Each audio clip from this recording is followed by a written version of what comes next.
मूल्यांकन करते हैं। जैसे हम आपकी गुणवत्ता का मूल्यांकन करें तो कैसे करेंगे? आपके काम से, आपकी डिग्री को देखकर, आपकी स्किल को देखकर। इनमें से बहुत स्टाफ जैसे बीएससी नर्सिंग हो या जीएनएम हो, तो सिर्फ डिग्री से उसका क्वालिफिकेशन नहीं होगा, काम के स्टैंडर्ड से क्वालिफिकेशन होगा। काम के स्टैंडर्ड के अनुसार फिर उसको आगे प्रमोशन दिया जाता है। ऐसी अस्पताल का होता है कि अस्पताल में काम किया जा रहा है जिसके स्टैंडर्ड से गवर्नमेंट ने बनाए हैं, इंटरनेशनली ऑर्गेनाइजेशन से जो स्टैंडर्ड बनाए हैं, उस स्टैंडर्ड्स को आप पूरा कर रहे हैं नहीं कर रहे हैं, वो आपकी एक संस्था को रिप्रेजेंट करता है और आपकी क्वालिफिकेशन को रिप्रेजेंट करता है, समझ ना? जैसे कोई डॉक्टर होता, एमएसडी होता है, पीएचडी होता, लेकिन उसकी क्लिनिकल प्रैक्टिस कितनी अच्छी है वो उसको दिखाता है। उसका मरीज उसके नाम से आता है, उसकी क्लिनिकल प्रैक्टिस के नाम से आता है, ना किसी डिग्री के नाम से। तो ये पता नहीं होता कि डॉक्टर एमपीएचडी की एमएसडी, बस ये पता है कि डॉक्टर अच्छा है, अच्छा काम करता है और इसकी सर्जिकल बहुत अच्छे हैं।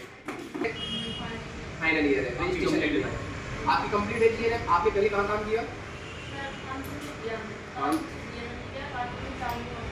चांदनी हॉस्पिटल। तो कानपुर में जो हॉस्पिटल है आपने किया है एनएबीएस सर्टिफाइड जो हॉस्पिटल है, उनके यहाँ पे एनएबीएस ऑडिट होती है रेगुलर। देखा नहीं आपने, इंटरेक्ट नहीं लिया होगा कभी भी अस्पताल में, कहीं भी एनएबीएस हो रहा हो, आपको हमेशा उसमें इन्वॉल्वमेंट लेना जरूरी है, वो आपकी ग्रोथ के लिए बहुत आवश्यक है। जैसे हमारे अस्पताल में मान लीजिए आयुष्मान का काम होगा, अब किसी बंदे को आयुष्मान सीखना है तो उसमें इंटरेस्ट लेगा, टीपी का काम सीखना है वो इंटरेस्ट लेगा, एनएबीएस का काम आ रहा है तो यदि आप इंटरेस्ट लेंगे, आप सीखेंगे तो आप आगे ग्रोथ करेंगे। अभी आप किस लेवल पे काम करते हैं आपकी लर्निंग स्किल है, आप ये मत मानिए परफेक्ट है काम में, आपको जो सैलरी दी जा रही है, पे आउट दिया जा रहा है, वो आपके स्किल के बिहाफ पे ही पे आउट दिया जा रहा है। बट आप जितना सीखते जाएंगे उतना आप आगे बढ़ते जाएंगे और आपकी सैलरी की ग्रोथ होती जाती है, तो डिपेंड करता है आप सीखते कितना है, ठीक है? तो ये आपके पास अपॉर्चुनिटी है, इस अपॉर्चुनिटी को ग्रैब करके अच्छे से काम करिए। एनएबीएस को हम स्टैंडर्ड करवा रहे हैं, उनको इम्प्लीमेंट कीजिए, उनको सीखिए, जो समझ में आ रहा है फोन करिए, यहाँ पे ग्रुप में नंबर है, इन चीज़ों की समझ में नहीं आ रहा है। इनमें से डॉक्टर आपने आपकी क्या क्वालिफिकेशन है? बीएमएस किया हुआ है आपने, आपने कोई केस किया है? आपने बीएमएस देखो, एलोपैथी हॉस्पिटल में ये एनएबीएस होता है, और आपके आयुर्वेद हॉस्पिटल में जो एनएबीएस होता है, होम्योपैथी होती है, सिस्टम सब एनएबीएस होता है। स्टैंडर्ड सारे ही बनाए, कुछ लो ये वेट कियो आप जैसे आप मतलब अगर सब लोग रनिंग में है तो एक तो क्वालीफाइड है। आपका क्या कंप्लीट है? बॉडी टेक्नीशियन डिप्लोमा है, तो रनिंग ही चल रहा है। एनएबीएस का फुल फॉर्म क्या है पहले हम बताते हैं आपको। National accreditation board for hospital, याद कर लेना, जो चीज समझ में आए नोट कर लेना, गूगल पे देख लेना, फोन कर लेना। National accreditation board for hospital and health care provider, Hindi में कहा जाए तो राष्ट्रीय मानक संस्थान अस्पताल एवं सेवा प्रदाता। अब राष्ट्रीय मानक संस्थान से आपको समझ जाइए कि जो राष्ट्रीय मतलब नेशनल लेवल की एक ऐसी संस्था गवर्नमेंट ने बनाई हुई है, गवर्नमेंट ने उसको रिप्रेजेंटेटिव बनाया हुआ है कि आप सभी अस्पतालों की गुणवत्ता के मूल्यांकन कीजिए, जो अस्पतालों के स्टैंडर्ड में काम कर रहे हैं उसको आप एक प्रमाण पत्र दीजिए। यदि आपको अस्पताल में प्रमाण पत्र मिलता है तो उसका एक ग्लोबली लेवल पे उसकी पहचान बनती है, उस अस्पताल में काम करने वाले कर्मचारियों की पहचान बनती है। आप कहीं दिल्ली एनसीआर में जॉब करने के लिए जाएंगे तो आपसे पूछा जाएगा कि आपने एनएबीएस किया है। यदि आप हाँ कहते हैं तो आपसे कुछ क्वेश्चन पूछे जाएंगे, और क्वेश्चन ऐसी होंगे जो आपसे काम करवाएंगे, जो आपको बताइए वही क्वेश्चन पूछे जाएंगे। एनएबीएस फुल फॉर्म क्या है, सेंट्रल डिपार्टमेंट क्या है, इन्फेक्शन कंट्रोल क्या है, हेड वॉशिंग कैसे करते हैं, ठीक है, हेड वॉशिंग में स्टेप क्या क्या होते हैं, मूवमेंट्स क्या क्या होते हैं हेड वॉशिंग में, अस्पताल की रजिस्ट्रेशन पॉलिसी क्या होती है, कोई पेशेंट आ गया आइडेंटिफिकेशन कैसे करेंगे पेशेंट का, मतलब ओटी में क्या स्टैंडर्ड फॉलो करने होते हैं, ओटी में कितने पार्टीशन होते हैं, बहुत सारी ऐसी चीजें हैं, छोटी छोटी चीजें हैं जो हमें सिर्फ समझना है, ऑब्जर्व करना है और सीखना है। हॉस्पिटल के कोर्स क्या होते हैं, इमरजेंसी कोर्स क्या है, क्यों इंपॉर्टेंट है, why's important hospital course to announce, जिससे कि प्रॉपर एक मैनेजमेंट किया जा सके। तो एनएबीएस फुल बता देना, नोट कर लेना। इसके बाद हम समझते हैं आपकी रजिस्ट्रेशन पॉलिसी पता नहीं क्या होनी चाहिए और किन दो मापदंडों का उपयोग हम अस्पताल में पेशेंटों को पहचानने के लिए करते हैं। क्या दो ऐसे पैरामीटर हैं जिससे पेशेंट को पहचानते हैं, जो हम जल्दी को सही पेशेंट नाम दो पेशेंट आते हैं।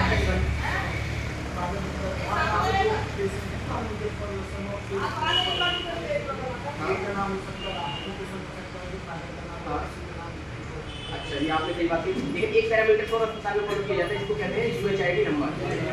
क्या होता है? एक पेपर ले लो, लिखते जाओ ये चीजें सब लोग।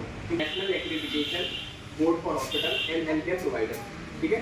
दो मापदंड का हम लोग करते हैं, आपको प्रोफेशनल स्टाफ जब भी पेशेंट आता है तो पेशेंट का यूएचआईडी नंबर चेक करते हैं, पेशेंट का ये देखते हैं। जैसे कोई नया पेशेंट आया, मनोज नाम का पेशेंट नया आया तो उससे क्या पूछेंगे रिसेप्शन स्टाफ, यदि मनोज नाम का पहली बार पेशेंट आया उसने कहा कि मुझे डॉक्टर मनीना सर को दिखाना है, तो क्या कहेंगे आप उससे, क्या पूछेंगे?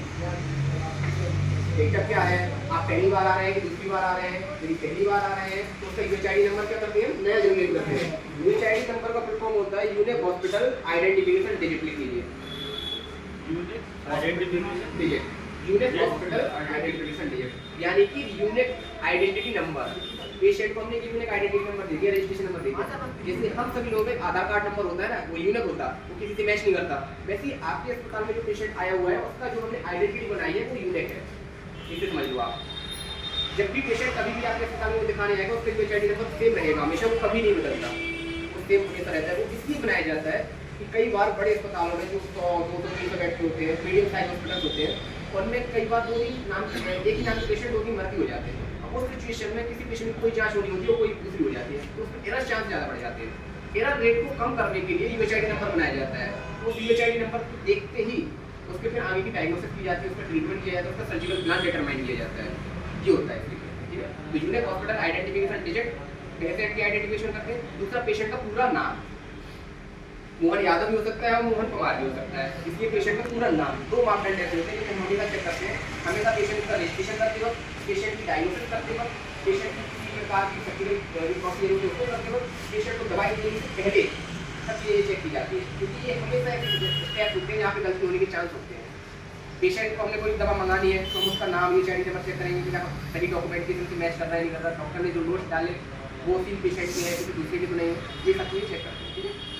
रजिस्ट्रेशन करते वक्त हमेशा पेशेंट पहली बार पूछते हैं फर्स्ट टाइम आया है या आपका फॉलोअप है। यदि उसका फॉलोअप है, दूसरी बार आ रहा है, तो हम उसका एक परचम मांगते हैं जिसे हम डिस्चार्ज समरी कहते हैं, लेकर आता है वो, या आपका कोई पुराना पेपर होगा प्रिस्क्रिप्शन पेपर वो लेकर आता है। तो हमेशा हर पेज में यूएचआईडी नंबर डालना जरूरी है, चाहे वो आपका प्रिस्क्रिप्शन पेपर हो, चाहे आपका डिस्चार्ज समरी हो, या आपको पेशेंट को केस समरी दे रहे हो, या आपको रेफरल फॉर्म दे रहे हो, सब यूएचआईडी नंबर डालिए। यूएचआईडी नंबर डालता है जो अभी तक आप लोग डाल नहीं रहे थे वो सब नहीं डालना है। अब आपको सबमिट करना है। उससे क्या होगा कि नाम का जो करेक्शन हो रहा था, मिसमैच हो रहा था, वो एक ही बार होगा। दूसरी बार फॉलोअप में आ रहा है तब भी आपको पता होगा, रिमाइंडर होगा कि ये पेशेंट आया, तो आपसे भी निवेदन है कि वो डाल दिया, फिर से उस पेशेंट को डालो, फिर ऊपर जाके भी वहीं पे डले, वही फाइल में पड़े, आपकी रजिस्ट्रेशन पड़ी होनी चाहिए हर जगह, और फाइल में भी हो, हर पेज पे डालो। पेज पे यूएचआईडी नंबर डालो। अभी पे डाल नहीं रहती है ठीक है। यूएचआईडी नंबर हर पेज पे कभी डालना जरूरी है। हमारे यहाँ एक दिक्कत हो रही थी, यूएचआईडी क्यों बदलता है हमारा पेशेंट का? यूएचआईडी हमेशा सेम रहेगा, लेकिन आईडी नंबर क्यों बदलते हैं हमारे पास? आईडी नंबर इसलिए वो fresh complaint new case complaint, कई बार पेशेंट नई कंप्लेंट के साथ भर्ती होता है तो उसका नया डायग्नोसिस होता है, नया ट्रीटमेंट होता है, नई थेरेपी, इसलिए इसका आईडी नंबर हमेशा बदलता है ठीक है। यूएचआईडी नंबर वही रहता है। तो ये आप लोगों के रिसेप्शन के आपके जो रजिस्टर बनते हैं उसमें क्या क्या होते हैं, ओपीडी रिकॉर्ड रहता है, एक पेशेंट डिपार्टमेंट रिकॉर्ड होता है, जिससे पेशेंट भर्ती होते हैं उनका रिकॉर्ड रखा जाता है ठीक है। पेशेंट कंप्लेंट रजिस्टर होता है, पेशेंट कंप्लेंट बॉक्स लगा दिया जाता है। पेशेंट को शिकायत है किसी स्टाफ से उसकी अभद्रता हो गई है या किसी स्टाफ ने गलती कर दी तो उसकी शिकायत दर्ज करा सकता है। ये हमारे हॉस्पिटल के इम्प्रूवमेंट के काम आती है। हमेशा गलती बताने वाले की गलतियों को देखकर हमें उसको एनालाइज करना चाहिए कि हमारे अंदर क्या कमी है, और फिर हम उसको दूर करते हैं और आगे बढ़ने का प्रयास करते हैं। ये नहीं कि गलती को हम छिपाएं अपनी एनालाइज करके उसको आगे बढ़ना है। तो ये हॉस्पिटल इंडस्ट्री एक सर्विस सेक्टर इंडस्ट्री है, इसमें आप जितनी टेंडर कमियाँ दूर करेंगे तो आप मार्केट में आगे बढ़ेंगे। तो पेशेंट कंप्लेंट रजिस्टर हो गया आपका, फिर होता है आपका आउटसोर्स इन्वेस्टिगेशन रजिस्टर।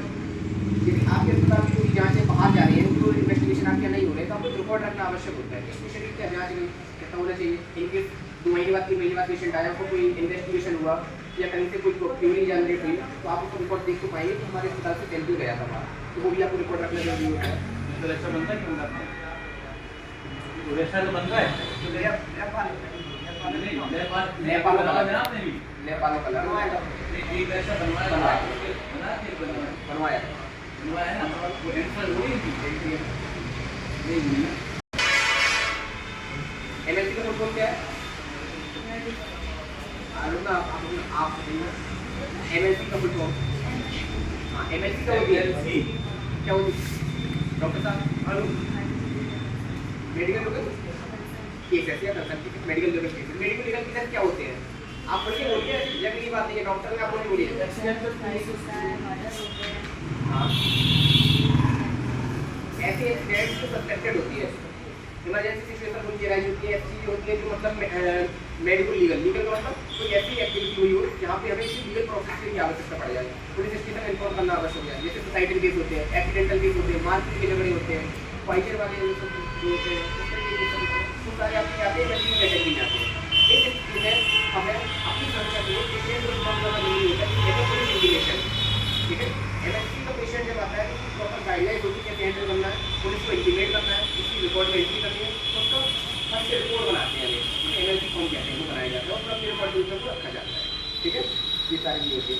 तो एमएलसी के इंटर एंट्री आता है एलजी और इसके बाद आता है आपका दूसरा स्टेप आता है हैंड वॉशिंग। किसको आता है हैंड वॉशिंग स्टेप कितने हैं बताओ हम बोलते हाँ हैंड वॉशिंग और ले बोलो तो सुनने लगी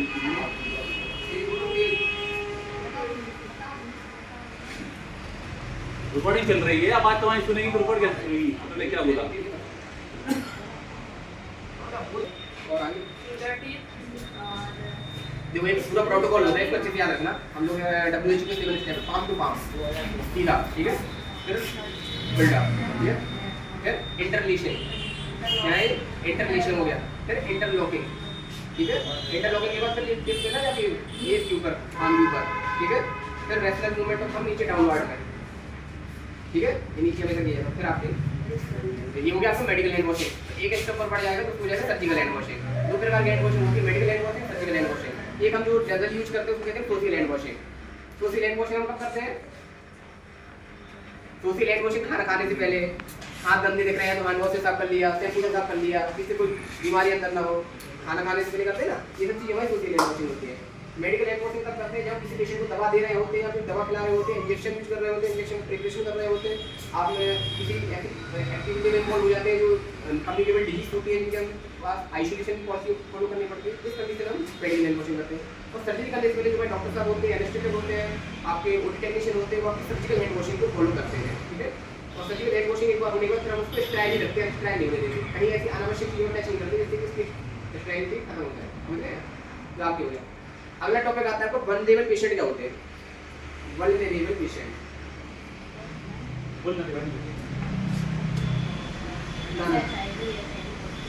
ना HIV पॉजिटिव वाले तो वो आपके इनफेक्ट को कम्युनिकेबल डिजीज वाले होता है। वल्नरेबल पेशेंट क्या होगा? वल्नरेबल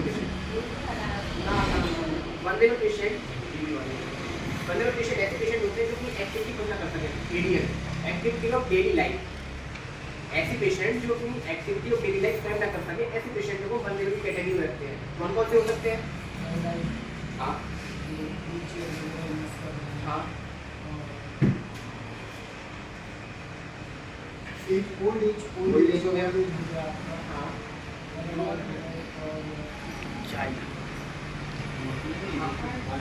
हाँ ये वल्नरेबल कैटेगरी में आएगी, ये अनकॉन्शियस हो जाता है। वल्नरेबल पेशेंट को भी हमेशा बड़ी सावधानी की जाती है क्योंकि इनको हमेशा किसी व्यक्ति की आवश्यकता होती है कि क्रियाओं को करने के लिए। जैसे आपके पेडियाट्रिक पेशेंट 5 साल से नीचे के बच्चे इस कैटेगरी में आते हैं, प्रेग्नेंट लेडी इस कैटेगरी में, तो हमेशा किसी न किसी व्यक्ति की सहायता की आवश्यकता होती है। इंटुबेटेड पेशेंट आपके वल्नरेबल कैटेगरी में आते हैं, ठीक है। अनकॉन्शियस पेशेंट आपके वल्नरेबल कैटेगरी में आते हैं। बुजुर्ग पेशेंट आपके वल्नरेबल कैटेगरी में आते हैं। फिजिकली चैलेंज पेशेंट जो दिव्यांग होते हैं, विकलांग होते हैं, उनको भी जरूरत होती है। इन पेशेंट को हमेशा फर्स्ट प्रायोरिटी में रखा जाता है, चाहे वो डायग्नोस्टिक प्रोसीजर हो, चाहे वो ओपीडी कंसल्टेशन की प्रोसीजर हो। यदि आपकी ओपीडी कर दी 10 पेशेंट बैठे हुए हैं और इनमें से कोई ऐसा पेडियाट्रिक वल्नरेबल पेशेंट की कैटेगरी में लग रहा है तो उसको पहले ले पाएंगे, उसका वेटिंग टाइम हमेशा कम किया जाता है। कोई 4 पेशेंटों के बीच में कोई बूढ़े बुजुर्ग दादाजी आ जाए तो उनको ये नहीं कहेंगे कि आप बैठे रहो, आपको पहले देखो आके फ्री कर देंगे, समझ रहे हैं। अचानक से कोई अनकॉन्शियस हो जाए तो उसको पहले दिखवा देंगे। किसी को ऐसी कोई सीवियर प्रॉब्लम्स हो, पेन प्रॉब्लम्स हो, ब्लीडिंग हो रही हो, उस पेशेंट के इमरजेंसी पेशेंट में पहले दिखाया जाता है। फिर हमारे कोई प्रोसीजर काम नहीं करते। ये नहीं कि हमारा प्रोसीजर से जो पहले फर्स्ट आएगा पहले पाएगा। जिसको जो सिचुएशन हो उस अकॉर्डिंग हम अपने आप को मैनिपुलेट करके करते हैं काम, ठीक है। ये फर्स्ट प्रायोरिटी सेट की जाती है, हमारी प्रायोरिटी क्या है, किस प्रकार के पेशेंट को पहले दिखाना है। आईसीयू में जितने पेशेंट होते हैं सारे वल्नरेबल कैटेगरी में आते हैं क्योंकि आईसीयू पेशेंट के गिरने का भी चांस होता है। साइकेट्रिक पेशेंट होते हैं, इसके शॉर्ट फॉर्म होता है लिख लीजिए PAPE, वल्नरेबल पेशेंट को याद करने के लिए PAPE, उसको फुल फॉर्म बता दूंगा, OPU PI। पहला जो है पी से होता है आपको पेडियाट्रिक पेशेंट, ई से होता है एल्डरली पेशेंट। ये याद करने का तरीका है, पी से पेडियाट्रिक पेशेंट, ई से एल्डरली पेशेंट। दूसरा जो PU है उसको होता है प्रेग्नेंट लेडी और दूसरा होता है अनकॉन्शियस पेशेंट। देखते जाइए, ये तो आपसे पूछा जाएगा, अलग-अलग ले लो, अपने हिसाब से लिख लो, अपने PU PI ये लाइन से लिख लो, ऊपर से लेके नीचे तक हाईलाइटिंग में PE PU PI। PEPUPI। पहला जो P है उसका मतलब है पेडियाट्रिक पेशेंट, इसके बाद E जो आता है उसका मतलब है एल्डरली पेशेंट, फिर अगला जो P आता है उसका मतलब है प्रेग्नेंट लेडीज, U का मतलब है अनकॉन्शियस पेशेंट, फिर अगला जो P आता है उसका मतलब है फिजिकली चैलेंज पेशेंट। और ये चीज जो मैं बता रहा हूँ करते रहिएगा, नहीं तो एट अ टाइम आई का मतलब होता है इंटुबेटेड पेशेंट, ठीक है। तो आपको एक फुल हो गया ATP याद करने का कि बंदेबल पेशेंट क्या हो सकती है, ठीक है। इस बाद आपका अगला जो टॉपिक आता है इमरजेंसी रिपोर्ट क्या होते हैं। इमरजेंसी रिपोर्ट बनाना क्यों आवश्यक है मेडिकल हेल्थ में? पहला क्वेश्चन इसलिए क्योंकि अगर पेशेंट हमारे पास बैठे तो उससे मैनेजमेंट मतलब हॉस्पिटल स्टाफ को ही पता हो, उससे और लोग डिस्टर्ब ना हो। जैसे कि कोड ब्लू है, कार्डिक अरेस्ट है अगर, तो हम लोग उसमें कोड ब्लू अगर अनाउंस कर रहे हैं तो उससे ये है कि और जो पेशेंट है वो डिस्टर्ब ना हो और हमारा स्टाफ इमीडिएट एक्टिव हो जाए। हमारे पास एक मेडिकल इमरजेंसी। देखिए इमरजेंसी कोड, इमरजेंसी का मतलब है कि ऐसी घटना घट जाए जिसकी हमें जानकारी न हो, हमारे अस्पताल में ऐसी कोई आपदा आ जाए, डिजास्टर आ जाए, उस डिजास्टर को मैनेजमेंट के लिए कुछ इमरजेंसी कोड बनाए गए हैं जिसकी जानकारी और एम्प्लॉय को पता हो सके, तीसरे किसी व्यक्ति को पता ना हो। तीसरे किसी व्यक्ति का मतलब है विजिटर्स को पता ना हो, अटेंडरों को पता ना हो, पेशेंट को पता ना हो। क्यों? यदि ऐसी सिचुएशन जो क्राइसिस आया हुआ है और वो क्राइसिस पेशेंट को पता चल जाए तो आपकी जो मैनेजमेंट पॉलिसी है ना वो कॉलेज कर जाएंगी। सब यहाँ वहाँ भागेंगे एक दूसरे को बचाने के चक्कर में, ना तो आप प्रॉपर मैनेजमेंट कर पाएंगे, ना अपने अस्पताल के पेशेंटों को एवेक्यूएट कर पाएंगे, एवेक्यूएट मतलब बाहर निकाल पाएंगे, बचा पाएंगे, नए जो मेडिकल इक्विपमेंट्स हैं, MRT रिकॉर्ड्स रूम है, जो आपकी इंपॉर्टेंट डॉक्यूमेंट्स हैं उनको नहीं बचा पाएंगे। तो इस कंडीशन में क्या होगा कि पूरा मैनेजमेंट बंद हो जाएगा, अपना हम लोगों की जगह में हो जाएगा। इन सब चीज़ों से बचने के लिए हम एक पॉलिसी बनाते हैं, कोड बनाते हैं। जैसे कि आपका इमरजेंसी कोड रेड आता है, ये बहुत ज़रूरी है। कोड रेड पूछेगा, जितना भी आपके अंदर ये हो गया, हमें बहुत कुछ आता है, सब भूल कर सब लिख के सीख के जाइए। ये मत सोचिए कि हमें आता है, सीख के जाइए। Code red, code blue, code pink, code yellow, वही अच्छी तरह लीजिएगा। कोड रेड अनाउंस किया जाता है आग लगने की स्थिति में, लेकिन आया सिचुएशन कई अस्पताल में किसी जगह आग लग जाए तो कोड रेड अनाउंस किया जाएगा। कहीं किसी व्यक्ति को कार्डियक अरेस्ट आ जाए उस सिचुएशन में कोड ब्लू अनाउंस किया जाएगा। Code blue cardiac arrest situation होगा। कोड पिंक अनाउंस किया जाता है। पिंक का मतलब बच्चे चोरी हो गया, बेबी पेशेंट, कहीं कोई बच्चा चोरी हो गया, चाइल्ड अब्डक्शन हो गया, उसको कहते हैं कोड पिंक अनाउंस करते हैं। कोड येलो जो होता है वो होता है डिजास्टर मैनेजमेंट सिचुएशन। यदि कि ये मान के चलिए आसपास कोई एक्सीडेंट बहुत बड़ा हो गया तो 15-20 पेशेंट एक साथ आपके अस्पताल में आ गए, तो कैसे मैनेज करेंगे? आपके यहाँ कंज्यूमर से डॉक्टर की अवेलेबिलिटी होनी चाहिए, स्टाफ को पता होना चाहिए कि मेरा क्या रिस्पॉन्सिबिलिटी है, उस तरीके से पेशेंट को प्रॉपर मैनेज करता है। एक साथ 15 पेशेंट को जैसे रिसेप्शन पे आया तो किस तरह रजिस्ट्रेशन पहले करना है, होता है ना, आपका तकलीफ मच जाती, किसी का पैसा भूल गए, किसी की जाँच भूल गए, किसी की ओपीडी पर्ची बनाना भूल गए, ये सुविधाएं ना हो, अशिक्षा ना हो, इस वजह से कोड अनाउंस किए जाते हैं। तो कोड रेड आग लगने की स्थिति में, कोड ब्लू कार्डियक अरेस्ट की सिचुएशन में, कोड पिंक बच्चे चोरी होने की स्थिति में, कोड येलो डिजास्टर की सिचुएशन में। डिजास्टर दो प्रकार के होते हैं, लिख लो। एक होता है इंटरनल डिजास्टर, एक होता है एक्सटर्नल डिजास्टर। बहुत सारे कोड है, उनको तो यार बहुत ज़्यादा कोड पिंक वाइट होता है, कोड वायलेट होता है, कोड ब्राउन होता है, कोड ये ब्लैक होता है, कोड ग्रे होता है।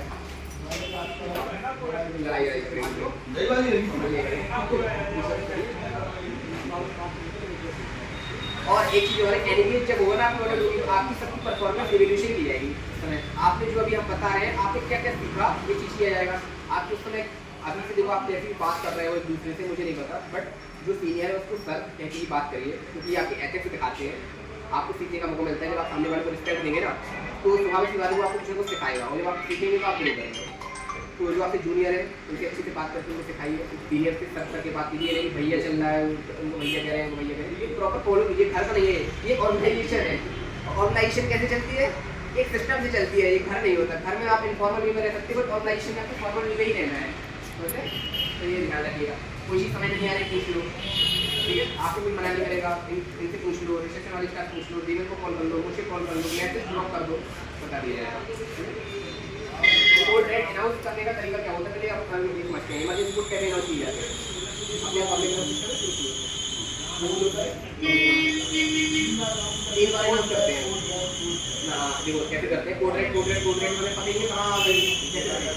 जैसे मान लो फर्स्ट फ्लोर है, फर्स्ट फ्लोर में आईसीयू है, आईसीयू में किसी एक बेड की आग लग गई है, तो वहाँ पे जो नर्सिंग स्टाफ काम कर रहा है वो सबसे पहले इन्फॉर्म किसको करेगा? रिसेप्शन को, टेलीकॉम, बाई टेलीकॉम वो रिसेप्शन को इन्फॉर्म करेगा। Code red first floor ICU activate, लिख लो पूरा में, code red first floor ICU activate. तो ये कोड रेड भी हो गया, कहाँ पे आग लगी है, फ्लोर का भी हो गया, और किस डिपार्टमेंट में लगी है ये भी हो गया। तो चीज़ों में क्लियर, कोई कम्युनिकेशन तो नहीं है। जितनी ज़्यादा आपके बीच में कम्युनिकेशन में गैप होगा उतनी ही ज़्यादा अच्छी तरीके से मैनेज नहीं कर पाएंगे। तो कम्युनिकेशन गैप जितना कम होगा उतनी एफिशिएंसी आपकी ऑर्गेनाइजेशन की बढ़ेगी, आपकी एफिशिएंसी बढ़ेगी। Code red first floor ICU activate कितनी बार अनाउंस करते हैं? 3 बार। 3 बार नर्सिंग स्टाफ ने अनाउंस करके किसको बताया? रिसेप्शन वाले की रिस्पॉन्सिबिलिटी है कि वो यहाँ से माइक से अनाउंस करेगा, और अनाउंस करने के बाद जो हमारी टीम है, जैसे कोड रेड में हमने 4 स्टाफ को गठित किया, एक कमेटी बनाई। ये हमारे 4 स्टाफ को फायर एक्सटिंग्विशर चलाना आता है, इनको पता है कि आपका कैसे लागू करना है, तो फिर वो अपना काम करना शुरू कर देते हैं। एक रेस्ट आ गया, तो कैसे अनाउंस करेंगे बताओ, कोई नहीं अनाउंस करेंगे तो मैं सवारा खाए कैसे अनाउंस करेंगे? बोलना पड़ेगा, ये कोई नहीं बोलते है होती है। एक बार एक्टिवेट करके बताओ, बैटरी चिल्ला के, मतलब जैसे बोलते हैं code blue first second floor private room में एक्टिवेट। और ये नर्सिंग स्टाफ काम करते हैं, आपके करवाएंगे करवा देंगे।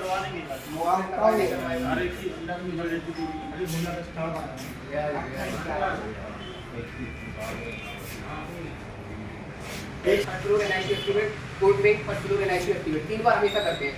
3 बार इसलिए किया जाता है कहीं किसी भूले भटके ने नहीं सुन पाया अपने स्टाफ ने, तो उसको याद आया याददाश्त में कि हाँ वहाँ पे बच्चे चोरी हो गया, यहाँ आग लग गई है, यहाँ कार्डियक अरेस्ट आ गया है, तो हमारी टीम वहाँ पे पहुँच जाए, उसको मैनेजमेंट कर पाए। ठीक है, टीम पहुँच गई, उसने आप पर काबू पा लिया या किसी को सीपीआर देकर उसको बचा लिया, उसके बाद बोर्ड को क्या डीएक्टिवेट करना जरूरी होता है? डीएक्टिवेट करना जरूरी होता है। यदि आपने कोई काम शुरू किया तो उसका समापन क्यों करेंगे? टर्मिनेशन क्यों करेंगे? तो उसको आपको डीएक्टिवेट करना है। जैसे प्राइवेट रूम में आग लगी थी, आपने उसको पा लिया, आप काबू में कंट्रोलेबल है, तो आप उसे डीएक्टिवेट करेंगे। जैसे कैसे करेंगे? Code red first floor ICU deactivate, code red first floor ICU लिख लो, ये अच्छे से, ये बहुत जरूरी है। Code red first floor ICU deactivate 3 बार अनाउंस करते समय 3 बार बोलते हैं, और डीएक्टिवेट करते समय भी 3 बार ही बोलेंगे। ठीक है, नेटिव स्टेट इंजीनियर में इंपॉर्टेंट टॉपिक है आप लोगों के लिए। अस्पताल में काम कर रहे हैं, घटना घट जाए आप लोग का, तो क्या करेंगे आप? एनएसआई नहीं पता, लेकिन एनएसआई का मतलब होता है नेटिव स्टेट इंजीनियर। एनएसआई की सिचुएशन हो सकती है आपको,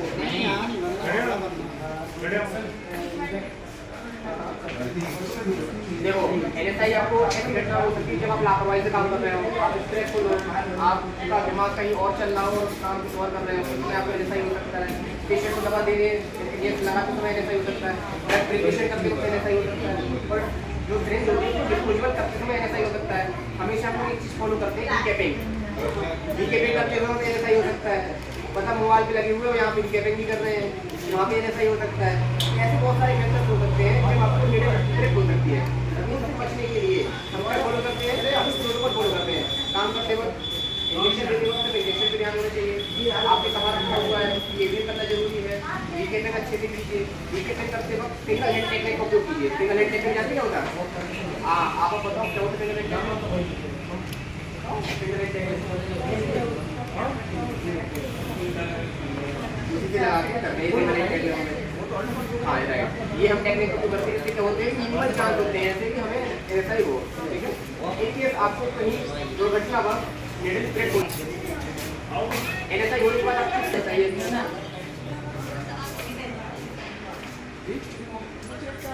दूसरे स्टाफ को इन्फॉर्म करके क्या मिल जाएगा? इसका फिर करेगा मुझे। यदि आपको एनएसआई हो जाए, यदि आपको कहीं रास्ता काट ले, आपको डॉग बाइट हो जाए, आपको कहीं घाव हो जाए, तो क्या करते हैं? खुशबू करते हैं ना, फर्स्ट एड ट्रीटमेंट लेते हैं, ठीक है, मलहम पट्टी करते हैं, ठीक है, अपने नियर बाई सेंटर में सीएससी सेंटर में जाकर वहाँ पे कॉल करते हैं, वहाँ से ड्रेसिंग करवाते हैं, एंटीबायोटिक्स देते हैं, टेटवेक इंजेक्शन लगवाते हैं। ये सब चीज़ें नॉर्मल है ना। तो इसीलिए यदि कोई एनएसआई हो जाए तो उसके लिए आपको करना क्या है? पहला स्टेप जो होता है पहले नहीं होना, घबराना नहीं है। एनएसआई का नाम खराब होता है, जैसे एचआईवी पेशेंट वाले पेशेंट का नाम खराब होता है, वैसे एनएसआई का भी नाम खराब होता है। एनएसआई हो गया, क्या होगा मेरे साथ? पहले नहीं होना, पहला चीज़। दूसरा चीज़, जिस जगह जिस प्लेस पे आपको एनएसआई हुआ है, जहाँ पर हेडेड ब्रेक हुई है, उसको स्क्वीज नहीं करना। स्क्वीज हम लोग बहुत करते हैं, ब्लड निकालने की कोशिश करते हैं, मुंह में उंगली करते हैं, पूछते हैं उसको, ये नहीं करना, स्पीड नहीं करना उसको, ठीक है, ये गलत हैबिट है। उसको हाई फ्लोराइड सोल्यूशन अप्लाई करते हैं, वो नहीं करना। किसी प्रकार का एंटीसेप्टिक यूज नहीं करना, ये जो गाइडलाइन से ही बताती है कि इसका करने का कोई भी मतलब नहीं है, इनका आपको कोई बेनिफिट नहीं मिलेगा। तो उसको क्या करेंगे, एक रनिंग वाटर में लेके जाओ, ये रनिंग वाटर कौन सा समझते हैं ना, बहते हुए पानी में अपने हैंड वॉश करेंगे, वो प्लेस को वॉश करेंगे साबुन से, कितने टाइम से 10 से 15 मिनट तक। ये एक स्टडी हो जाए तो प्रोटोकॉल फॉलो करिएगा, पहली बात तो होना ऐसे काम करिएगा।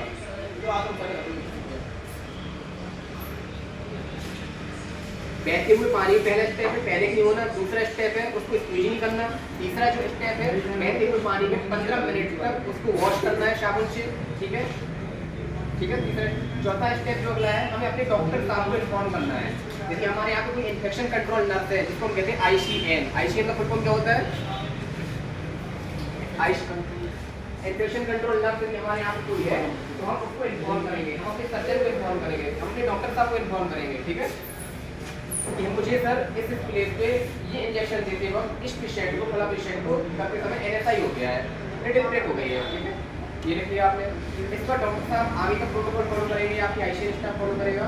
जिस पेशेंट से एक्सपोजर हुआ है उस पेशेंट की कुछ जाँचें की जाएंगी, जैसे कि कौन सी जाँचें की जा सकती है, biomarker, serological investigation, HIV, hepatitis check किया जाता है, ये सब जाँचें की जाएंगी और देखा जाएगा कि पेशेंट इन बीमारियों से इन्फेक्टेड तो नहीं है, ठीक है। यदि इनकेस पाया जाता है इन्फेक्टेड तो फिर आपका वैक्सीनेशन स्टेटस चेक किया जाएगा, ठीक है, आप वैक्सीनेटेड या नहीं है, हेपेटाइटिस की वैक्सीन आपको लगी नहीं लगी, सेडवेट आपको लगी या नहीं लगी हुई है ना, ये चेक किया जाएगा। और यदि पेशेंट नेगेटिव पाया जाता है तब भी आपका इन्वेस्टिगेशन चेक किया जाएगा 3 महीने में।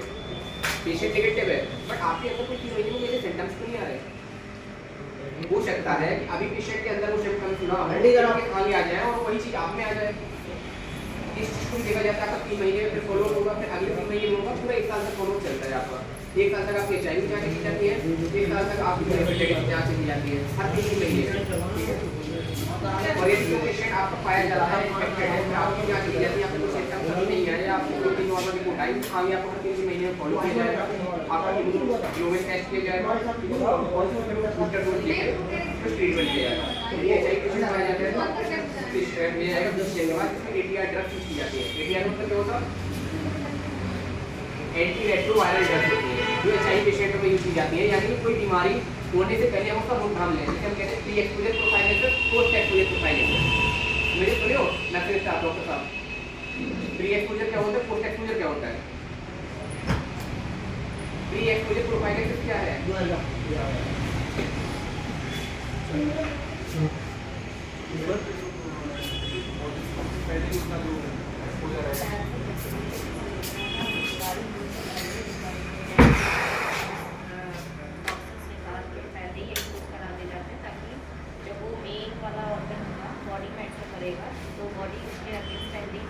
हाँ, मतलब अगर आप समझ रहे हैं प्री एक्सपोजर प्रोफाइलिंग का मतलब होता है कोई एक्सपोजर होने से पहले हम उसका ट्रीटमेंट लें। जैसे कि एक मान चलो हम लोग वैक्सीन देते हैं, बच्चों को वैक्सीन देते हैं, पोलियो की वैक्सीन देते हैं, क्यों देते हैं, क्योंकि वो बीमारी होने से पहले उसके अंदर एंटीबॉडी आ जाए लड़ने के लिए, वो उसके अंदर एंटीबॉडी बिल्ड हो जाएगी, उस बीमारी से बच सके। प्री एक्सपोजर प्रोफाइलिंग ऐसी दवाएं लेना जो किसी बीमारी को होने से रोके। पोस्ट एक्सपोजर प्रोफाइलिंग का मतलब होता है कोई बीमारी होने के बाद फिर उसका ट्रीटमेंट लेना, समझ रहे हैं। जैसे कोविड होने के बाद वैक्सीनेशन लेना, उसकी दवाएं लेना, कोविड होने से पहले ही कोई वैक्सीन ले लिया तो प्री एक्सपोजर प्रोफाइलिक्स हो गया। लिख लीजिए इधर, pre exposure प्रोफाइलिक्स, post exposure प्रोफाइलिक्स।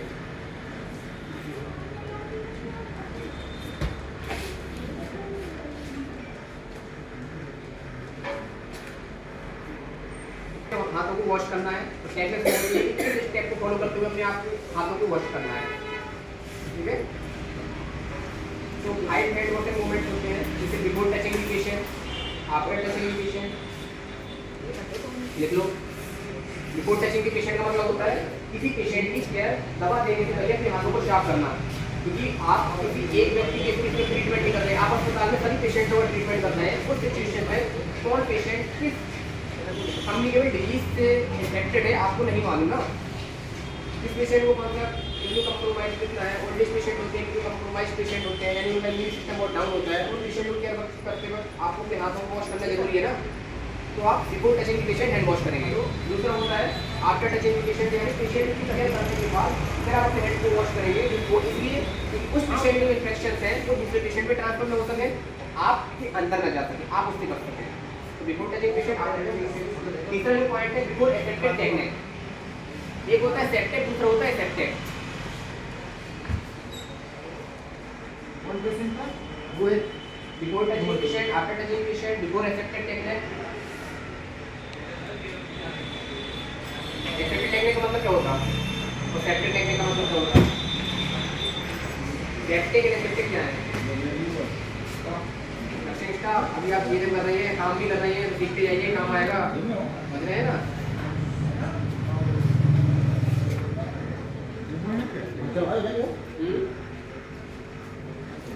सेप्टेक follow नहीं करते हम, स्टेरिलाइजेशन करते हैं, पेशेंट को तैयार करने से पहले उसका सेप्टेक प्रोटोकॉल फॉलो करते हैं, ठीक है? सर्जरी करने से पहले सेप्टेक प्रोटोकॉल फॉलो करते हैं, जो हमारे कंज्यूमर आइटम्स होते हैं वो सब सेप्टेक होते हैं, मतलब स्टेराइल होते हैं, हैंड वॉश करते हैं तो सेप्टेक टेक्निक फॉलो करते हैं। मतलब कोई ऐसी एक्टिविटी करना जो हम डिसइंफेक्ट करेंगे, चीज़ को स्टेरिलाइजेशन करें, उसको कहते हैं सेप्टेक टेक्निक। इसमें हम स्टैंडर्ड प्रिकॉशन अपनाते हैं, सर्जरी करने के पहले हाथों को साफ करना, सेप्टेक टेक्निक का एग्जाम्पल हो गया, ठीक है? पेशेंट का पार्ट प्रिपरेशन करना, उसको क्लीन करना, उसको डिसइंफेक्ट करना, इंजेक्शन देने से पहले हम एल्कोहल सिरप से उसको वॉश करते हैं, तो क्या होता है सेप्टेक टेक्निक होती है, ठीक है? और सेप्टेक टेक्निक का मतलब होता है ऐसी क्रियाएं जो किसी चीज़ को प्रदूषित करें या उसको इन्फेक्शन फैलाएं, उस चीज़ को, उसको कहते हैं सेप्टेक, ठीक है? सेप्टेक का अपोजिट होता है सेप्टेक। तीसरा जो पॉइंट मुझे बता दिया, before touching patient, after touching patient, before एसेप्टेड technique. चौथा है after body fluid exposure, after blood and body fluid exposure. After body blood क्या हो सकता है? After blood and body fluid exposure, patient ने पलटी कर दी, आप इंजेक्शन दे रहे थे, आप पेशेंट के बगल में ट्रीटमेंट दे रहे थे, तो आपका एक्सपोजर हुआ ना, उससे पेशेंट के ब्लड से एक्सपोजर हो गया, टच हो गया, तो आपको क्या करेंगे? हैंड को वॉश करेंगे। हर पेशेंट का आप यहाँ इम्यून को आप नहीं कराते, इम्यून का टेस्ट हर पेशेंट का नहीं कराते आप, क्योंकि ये आपके पास अथॉरिटी नहीं है कि आप हर पेशेंट का कराएं, जब जरूर होगी तभी कराया जाता है, ठीक है? तो उसके लिए आपको फॉलो करना है। लास्ट पॉइंट आता है after touching patient surrounding, 5 step. Sir ये 5 स्टेप WHO ने बताए हुए हैं, जो निर्धारित किए गए हैं, लेकिन ये 5 मूवमेंट पर हेड वॉश करते हैं तो हम अस्पताल में क्या क्या इम्प्रूवमेंट ला सकते हैं?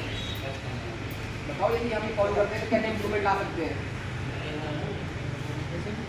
हैंड वॉशिंग टेक्निक का उपयोग कर क्या क्या फायदे हो सकते हैं हमारी लाइफ में और पेशेंट की लाइफ में? क्या क्या फायदे हैं और अस्पताल को क्या ग्रोथ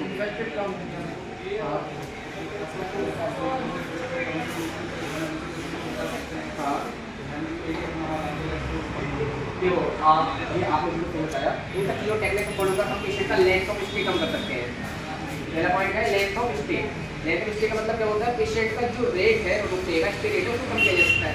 कोई पेशेंट जिसके पास होने में जो स्टैंडर्ड गाइडलाइन के 3 दिन में होता है, ठीक है? आप उसको 6 दिन में कर रहे हैं तो आपकी गलती है ना, पेशेंट का खर्चा तो आप बढ़ा रहे हैं ना। किस वजह से बढ़ रहा है? हॉस्पिटल मैनेजमेंट की वजह से नहीं, आपकी वजह से, क्योंकि आप प्रोटोकॉल फॉलो नहीं कर रहे, आप हैंड वॉशिंग नहीं कर रहे, आप इन्फेक्शन रेट को कम करने का प्रयास नहीं कर रहे जो प्रोटोकॉल है।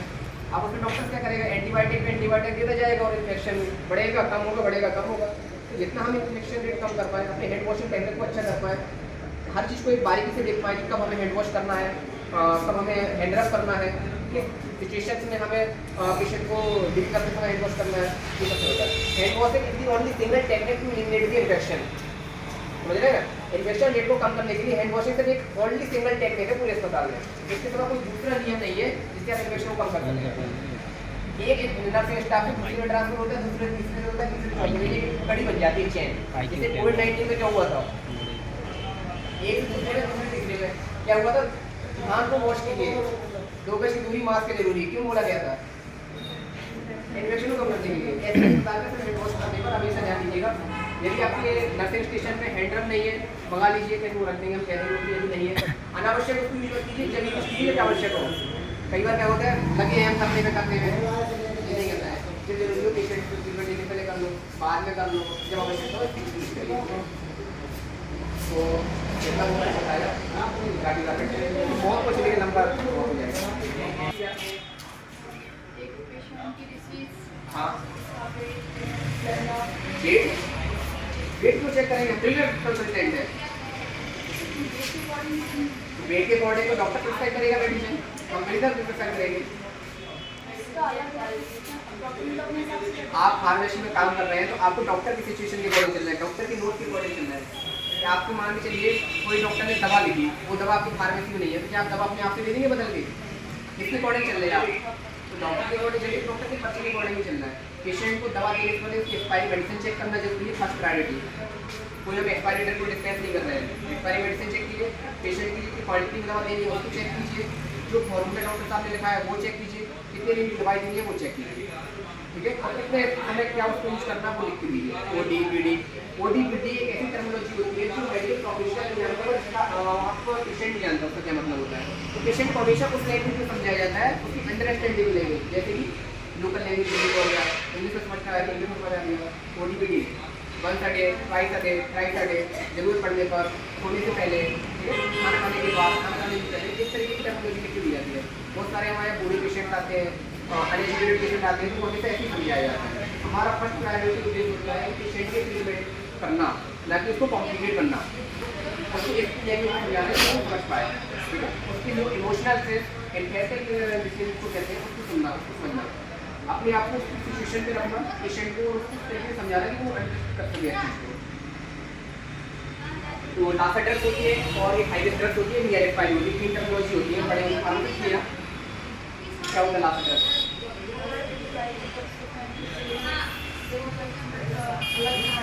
हाँ हाँ साउंड लाइट ड्रग्स होती है, सुनने में जैसी होती है, कनेक्शन में जैसा होता है, और लोकल लाइट ड्रग्स होती है जिसकी पैकेजिंग देखने में जैसी होती है।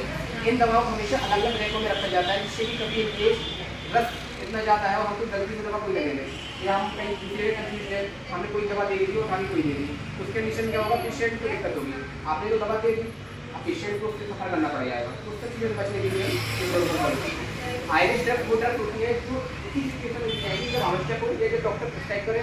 आयरिश ड्रग देने से पहले हमेशा डॉक्टर से 2 बार क्या किया जाता है? कंसल्ट किया जाता है, उससे पूछा जाता है सर फला फला पेशेंट को ये ड्रग कितनी मात्रा में देंगे, जब वो वहाँ से कंफर्म करते हैं तब आप अपना नोट करके फिर देंगे, ठीक है। आयरिश ड्रग के ऊपर हो सकती है, बताओ। सेडेटिव हो गई डॉक्टर साहब, नार्कोटिक कौन सी ड्रग होती है? हाँ सॉरी, आयरिश कौन सी ड्रग होती है? ये तो कैटेगरी हो गया, कैटेगरी क्या होती है? कौन कौन सी कैटेगरी की ड्रग्स आती है हाई रिस्क की कैटेगरी?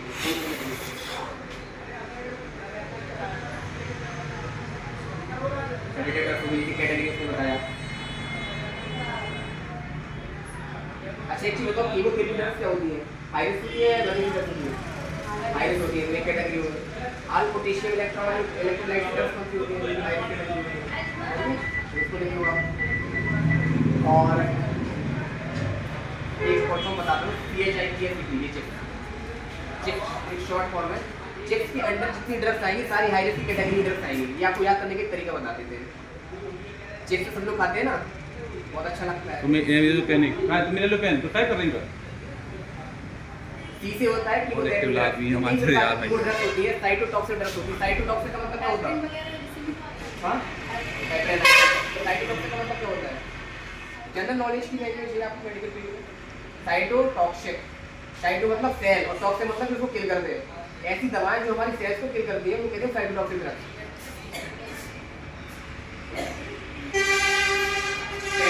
साइटोटॉक्सिक ड्रग्स भी नहीं आ पा रहा है। दूसरा होता है हेपेरिन ड्रग्स, ऐसे आई से होता है हमारी इंसुलिन ड्रग्स, जिसकी इंसुलिन होती है। तीसरा होता है पोटेशियम ड्रग्स, इलेक्ट्रोलाइट ड्रग्स, ऐसे होता है सेडेटिव ड्रग्स, सेडेटिव ड्रग्स, ठीक है। तीसरी पोटेशियम वाली,